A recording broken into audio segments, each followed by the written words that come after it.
If you want to know how I managed to pick her, it's like, okay, there's this wall of like famous athletes here, so I close my eyes and I'm like, there, okay, she's gonna be Really? No, I'm kidding. Of course not. Anyway.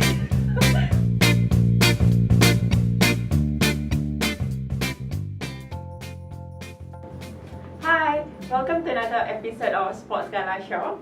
She's a 4-time Paralympian, correct? And last year in Rio, she won a bronze medal. So she's Theresa Goh. Ew. Hi. Other than the 4 times being in the Paralympics, what other achievements have you achieved? I've been to every single ASEAN Para Games that has ever existed. That's so I think like amazing. since 2001. Wow. So I think it's How come you're not 40 years old now? I could be, man. I could be. I don't know how old I am anymore. So since when exactly did you start?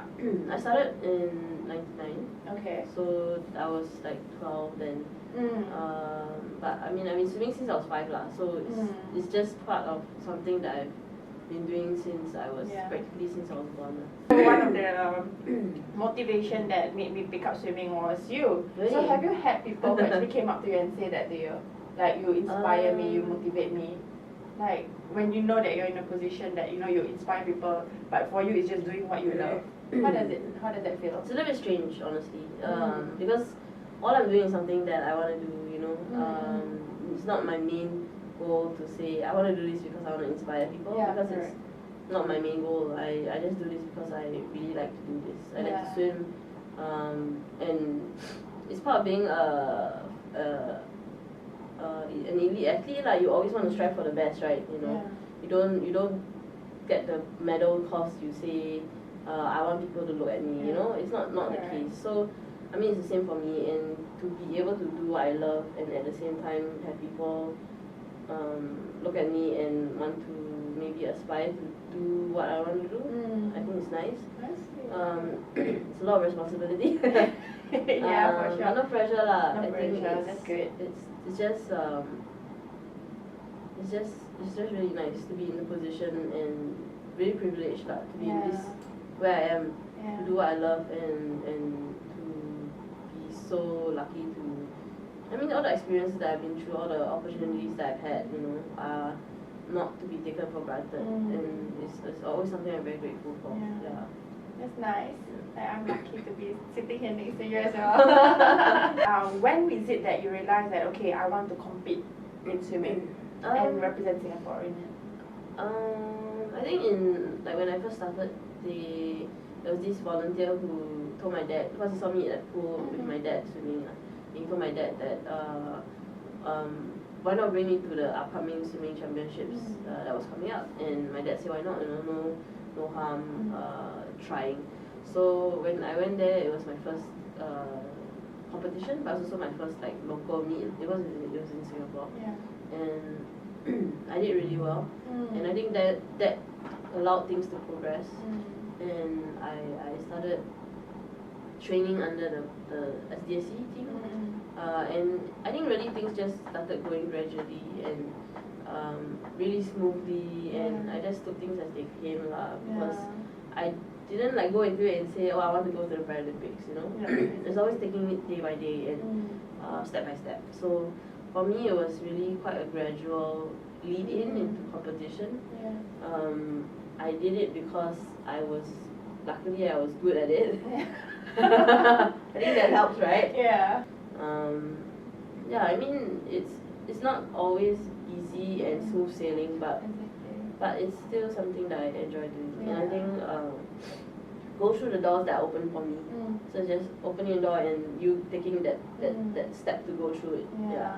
So what's the biggest challenge? Like, you say that luckily you're good at it, but definitely, like, you know, viewers out there might think that, oh, she's always good at something, like she will always perform in every game, but it's not like that. Like, we athletes know it's never like that.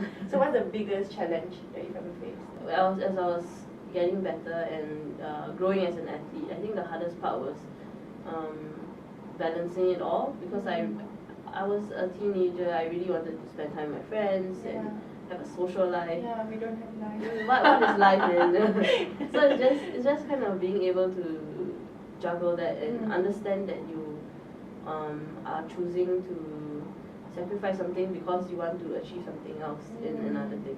Yeah. It was just understanding that I made a decision and to go towards that direction. Later on, I think as I started experiencing failures, especially in like Beijing, when I missed out the bronze by less than a second. Wow. That was particularly hard because I had just spent 4 years training full time for something that I thought, you put 100%, you expect something back. Yeah. I think for me, I didn't quite understand the whole concept of doing my best and being proud of myself for doing my best at that point. So for me, the hardest part was getting over that disappointment of Beijing and coming back stronger after that.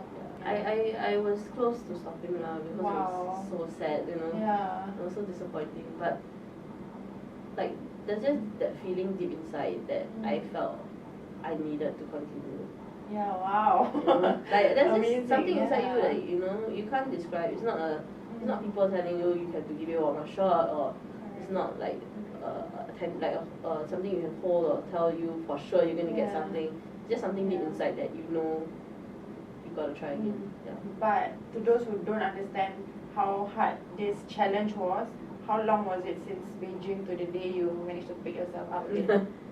Maybe about a year. A year. 9 months to a year. Wow, yeah. And I could not go back into swim training, so I tried different sports.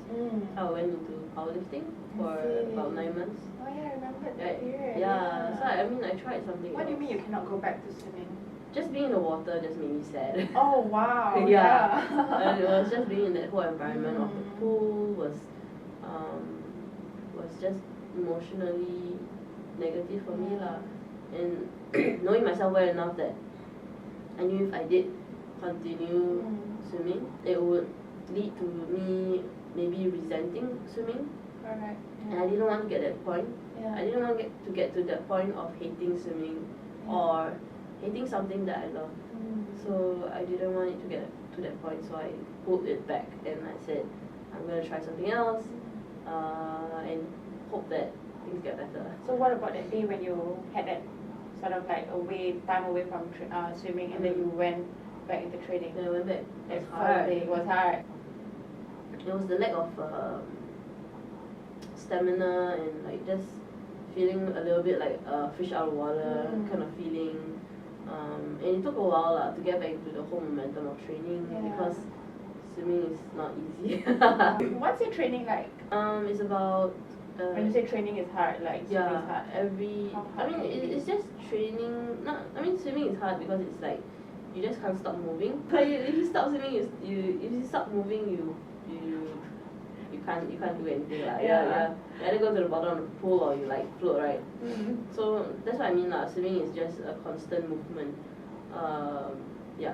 But for trainings, we have training every day except Sundays. Sometimes twice a day, and then we have gym sessions 2 to 3 times a week. So how much distance do you cover in a single session? One session maybe 3K. And that takes you to it depends on the training program but 3K usually for each session. I think about 3K. Could be lesser 2.5 to 3 I'll say. Sometimes you do twice a day, right? Yeah, that's a lot. What's the best advice you've ever received? I don't even remember who told me but like whenever I am having one of those days, which we all have, yes, for sure. you just feel like why am I doing this? What's the point? That's when I remind myself why I'm doing this. Like to the end goal what do I want to achieve at the end of this? And is it something that I will be happy if I quit? If I stop now, will it make me happier, or will I grow to regret it? And I think it's just being able to kind of think about the consequences of your actions, or knowing that if you quit 5 years down the road, you're gonna regret it, then don't quit Now we're just kind of thinking about all these things, and then if you find that there's something else that makes you happier, then go do that Go do that life is too short to do Yeah. something you don't enjoy. Exactly. Yeah. Oh, that's very good advice there. Okay, last question. Yeah. Whose bicep do you think is bigger, yours or mine? Oh, that's hard. No, it's you don't even have to answer that question. No, wait. I have No. to measure But I think you will win hands down. I don't know, man. Your arms are quite big.